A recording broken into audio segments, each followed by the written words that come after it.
வணக்கம், என் பெயர் doctor poor Dhawan. இன்று இந்த வீடியோவில் நாம் கிட்னி மறுசீரமைப்பை பற்றி பேசப் போகிறோம். ஏனெனில் பல நோயாளிகள் வருகிறார்கள். கேளுங்கள் டாக்டர் சாஹிப், நான் கேட்டிருக்கிறேன் ஆயுர்வேதத்தில் கிட்னி மறுசீரமைக்கப்படுகிறது என்று. எனக்கு இது மீண்டும் மீண்டும் விளக்க வேண்டியதில்லை. நோயாளியின் முன்னிலையில் கிட்னி மறுசீரமைக்கப்படுவதில்லை, கிட்னி மீட்கப்படுகிறது. ஆனால் மறுசீரமைப்பில் மற்றும் மீட்பில் என்ன வேறுபாடு உள்ளது? அதை நாங்கள் புரிந்து கொள்ள முயற்சிக்கிறோம் மற்றும் எல்லாவற்றிற்கும் மறுசீரமைப்பை தொடங்குகிறோம். மறுசீரமைப்பு என்பது மறுசீரமைக்கப்படுவது என்று பொருள். அதாவது ஒரு பொருள் இறந்துவிட்டால் அதை மீண்டும் உயிர்ப்பிக்க வேண்டும்.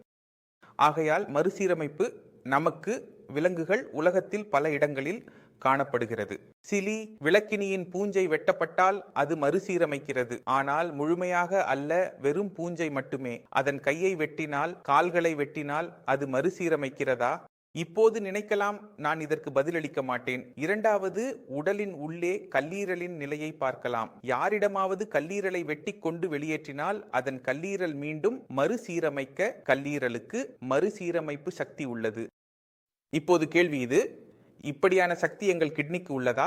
பதில் இல்லை. கிட்னிக்கு எந்த ஒரு வகையிலும் சேதம் ஏற்படுமானால், வெட்டப்படுமானால், சிறிது பகுதி அகற்றப்படுமானால் கிட்னி தானாகவே முழுமையாக மாறாது. எனவே கிட்னிக்கு மறுசீரமைப்பு சக்தி இல்லை.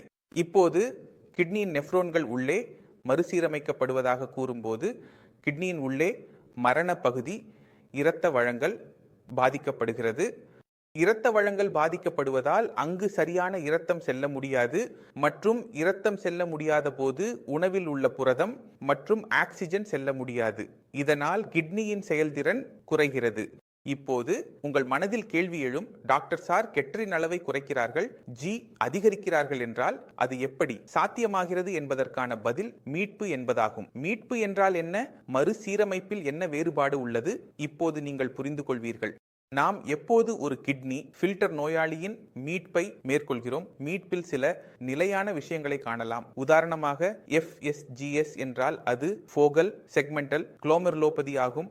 FSGS என்றால் என்ன என்பதை நீங்கள் புரிந்து கொள்ள முடியாது. நான் இதனை எளிய மொழியில் விளக்க முயற்சிக்கிறேன். முதலில் புரிந்து கொள்ள வேண்டியது FSGS உயர் இரத்த அழுத்தத்தின் காரணமாக ஏற்படுகிறது. இப்போது ஒருவர் உயர் இரத்த அழுத்தம் கொண்டால் இரத்தம் கிட்னியின் உள்ளே மிகவும் வேகமாக நுழைகிறது மற்றும் அந்த வேகத்தில் நுழைந்த பிறகு அது கிட்னியின் உள்ளே சென்று வடிகட்டப்படுவதற்காக சிறிய சிறிய ஓடுகளில் பிரிக்கப்படுகிறது. இது முடியின் தடிமனின் 1/3 அளவுக்கு மெல்லிய குழாய்களில் மாறுகிறது. உங்கள் இரத்தம் இவ்வளவு மெல்லியதாக மாறுகிறது. எனவே உயர் இரத்த அழுத்தம் நுழைந்து கொண்டால் அது அழுத்தத்துடன் நுழைகிறது. அந்த சிறிய சிறிய கப்பல்களில் அவற்றின் சுவர் மீது தொடர்ந்து இரத்தம் மோதிக்கொண்டே இருக்கிறது. ஹட்பிட் கேஸுடன் என்ன நடக்கிறது என்றால், அடிக்கடி மோதுவதால் அதன் கட்டமைப்பு, அதாவது அதன் சுவர் கடினமாகி விடுகிறது. இதையே நாம் கூறுகிறோம் ஸ்க்லரோவஜிடோனா. அதன் கோர் என்பது அது கடினமாகி விடுவது. இப்போது அது ஒரு சிறிய குழாய், மிகவும் மென்மையான குழாயாக உள்ளது. அது கடினமாகினால் அதன் உள்ளே உள்ள பாதை மேலும் சிறியதாக மாறும். அவரின் உள்ளே உள்ள பாதை மற்றும் சிறியதாக இருப்பது இரத்தம் அவனின் உள்ளே செல்ல முடியும் என்பதை குறிக்கிறது. ஏனெனில் அது முதலில் முடியின் தடிமனின் 1/3 இருந்தது. இதனால் நமக்கு சிறிய சிறிய பகுதிகளை காணலாம், மையமாக உள்ள பகுதிகளை காணலாம். கிட்னிக்கு சேதம் ஏற்பட்ட இடத்தில் முதலில் உயர் இரத்த அழுத்தத்தை சரி செய்ய வேண்டும். சாதாரணமாக எங்கள் உயர் இரத்த அழுத்தம் 120/80 ஆக இருக்கிறது. உங்கள் உயர் இரத்த அழுத்தம் எவ்வளவு என்பதை நீங்கள் பாருங்கள். நான் உறுதியாக கூறலாம், 60-70% கிட்னி நோயாளிகளில் நீங்கள் இன்னும் உயர் இரத்த அழுத்தத்தை காணலாம். நீங்கள் மருந்து எடுத்துள்ளீர்கள், உங்கள் உயர் இரத்த அழுத்தம் சரியாகும் என்று நீங்கள் நினைக்கிறீர்கள். நீங்கள் இன்று இந்த வீடியோவை பார்த்த பிறகு நீங்கள் சோதனை செய்தால் உங்களுக்கு உயர் இரத்த அழுத்தம் கிடைக்கும். அதற்கு பின்னால் காரணம், பல நோயாளிகளில் உயர் இரத்த அழுத்தத்தை கட்டுப்படுத்துவது எளிதல்ல. நீங்கள் ஒரு மாத்திரையால் வேலை முடியாது. பல மாத்திரைகளை எடுத்தால் உங்கள் உயர் இரத்த அழுத்தம் கட்டுப்பாட்டில் வர ஆரம்பிக்கிறது. எனவே முதலில் இதுதான். இப்போது சிலர் நாங்கள் உயர் இரத்த அழுத்தத்தின் மருந்துகளை எடுத்துக்கொள்வதில்லை என்று நினைக்கிறார்கள். எங்கள் கிட்னி பாதிக்கப்பட்டது, நீரிழிவு இல்லாமல். உயர் இரத்த அழுத்தம் கிட்னி பாதிப்பு, உயர் இரத்த அழுத்தம் இருக்க வேண்டும். பத்திரிகையின் நேரத்தில் உயர் இரத்த அழுத்தம் அதிகரித்திருக்கலாம், உயர் இரத்த அழுத்தம் பிரச்சனை இருந்திருக்கலாம். ஆனால் இப்போது இல்லை. இப்போது மருந்தால் கட்டுப்படுத்தப்படுகிறது அல்லது மீனா மருந்தின் கட்டுப்பாட்டில் இருக்கலாம். ஆகையால் உங்கள் முந்தைய அனுபவத்தில் உயர் இரத்த அழுத்தம் இருந்தால் அது உங்கள் கிட்னிக்கு பாதிப்பை ஏற்படுத்தும். கேள்வி, நாம் எப்படி மீட்கப் போகிறோம்? நாம் என்ன செய்தோம்? எந்த விலையிலும் உயர் அழுத்தத்தை கட்டுப்படுத்த வேண்டும். உயர் அழுத்தத்தில் 2 பகுதிகள், மேலே கீழே. கீழே கவனித்தோம். 70-80 வரம்பில், 10-90 வரம்பில் அதை நாங்கள் கொஞ்சம் செய்வோம். இதனால் எங்கள் கிட்னிக்கு மேலும் பாதிப்பு ஏற்படாது. நாம் முதலில் உயர் இரத்த அழுத்தம் பிபி குறித்து பேசினோம். இப்போது இரண்டாவது செய்ய வேண்டிய வேலை என்ன என்பதை புரிந்து கொள்ள வேண்டும். நாம் பயோப்சி செய்யும் போது பைப்சியில் 2 பகுதிகள் உள்ளன. ஒன்று ஸ்கரோசிஸ், அதாவது கடினமான பகுதி. மற்றொன்று உள்நோயானது, அதாவது கிட்னியில் வீக்கம் ஏற்படுகிறது. உள்நோயான பகுதி உங்களுக்கு தெரியாது, நீங்கள் வலி உணரலாம். ஆனால் கிட்னியின் உள்ளே அழுத்தம் ஏற்படும் இடம் உள்நோயானதாக மாறுகிறது. எனவே அந்த உள்நோயானதை நீக்க வேண்டும். அதாவது கிட்னியின் உள்ளே நோயால் பாதிக்கப்பட்ட ஆனால் உயிருடன் உள்ள பகுதியை நாம் மீட்டெடுக்கலாம். இறந்த பகுதிகளை மீட்குவது சாத்தியமில்லை, அல்லது சாத்தியமாக இருந்தால் அதன் வாய்ப்பு குறைவாக இருக்கும். எனவே நாம் இறந்துவிடும் நிலையை அடைந்துள்ள, ஆனால் இன்னும் இறக்கவில்லை, அழுத்தமடைந்த பகுதிகளை மீட்டெடுத்தால் கிட்டரின் நிலை மிகவும் நல்ல முறையில் குறைகிறது. அதை நீங்கள் இப்போது காணலாம்.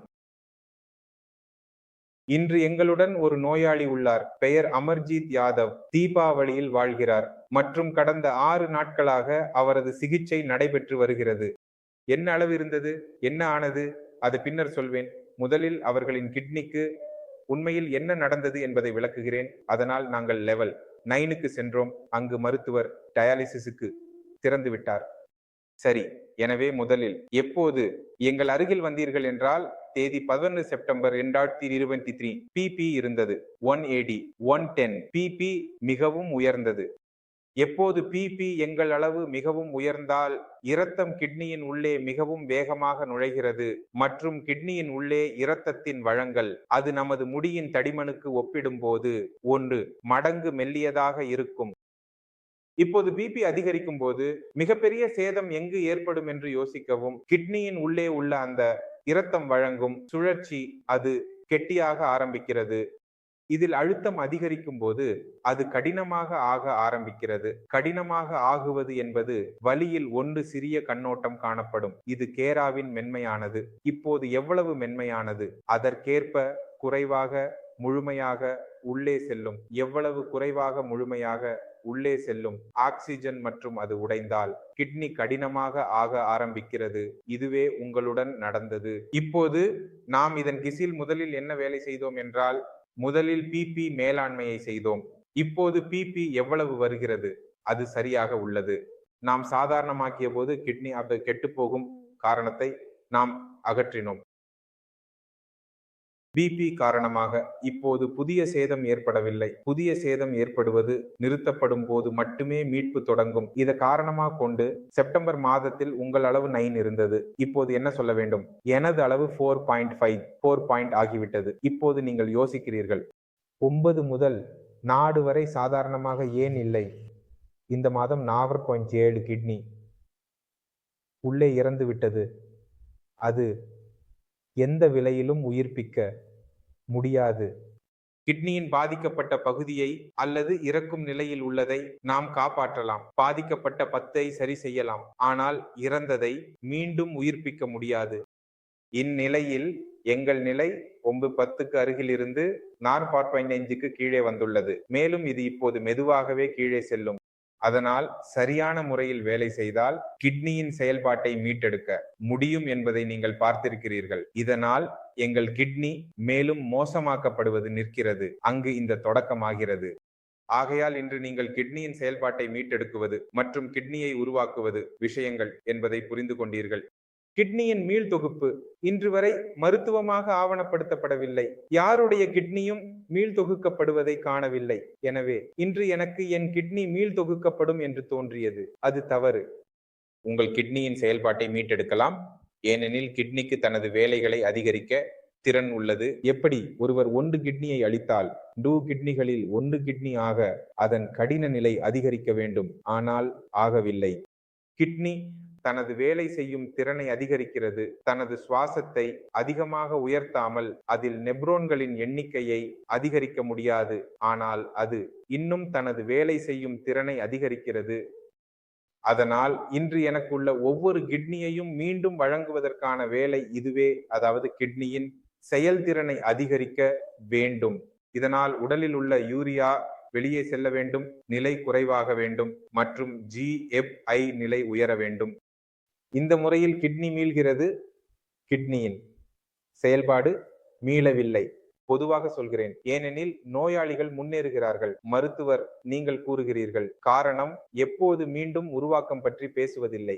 நான் எப்போதும் மீளவும் வேண்டும் என்று பேசுகிறேன். கிட்னியின் செயல்பாட்டை மீட்டெடுக்கலாம், அளவுகளை குறைக்கலாம் மற்றும் செயல்திறனை அதிகரிக்கலாம். ஆனால் மறுபிறப்புக்கான சொல் ரீஜெனரேஷன் பொருந்தாது. இந்த வீடியோ மூலம் பல விஷயங்களை புரிந்திருப்பீர்கள் என்று நம்புகிறேன். இருந்தாலும் உங்கள் மனதில் சந்தேகம் இருந்தால், கேட்க விரும்பினால் எனக்கு வரவேற்கிறேன். என்னுடன் சந்திக்கவும், மருத்துவர் குழுவும் அவர்களுடன் பேசவும் நான் உங்களுடன் செல்ல அனுமதி கேட்கிறேன். அடுத்த வீடியோவில் சந்திப்போம்.